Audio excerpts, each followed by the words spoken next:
বন্ধুরা, আজকে সামান্য কিছুই রান্না করেছি, চলুন সেটাও আপনাদের সাথে শেয়ার করি। দেখুন তাহলে কী করেছি। গরম ভাত এক হাঁড়ি, আর এইদিকে আলু পেঁয়াজ পটল কুচিয়ে কাঁচা লঙ্কা ফোড়নে দিয়ে নুন হলুদ দিয়ে সর্ষের তেলে ভেজেছি। আর ওইদিকে দেখুন ডিমের অমলেট বানিয়েছি, পেঁয়াজ কুচিয়ে নুন দিয়ে শুধু ভেজেছি সর্ষের তেলে।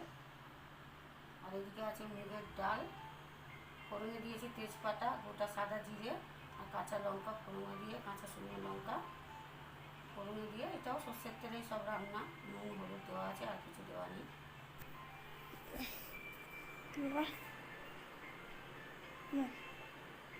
এটাই আমার আজকে রান্না বান্না, খুবই সামান্য, সেটাও আপনাদের সাথে শেয়ার করলাম। টাটা বন্ধুরা, সকলে ভালো থাকুন আর অবশ্যই সুস্থ থাকুন।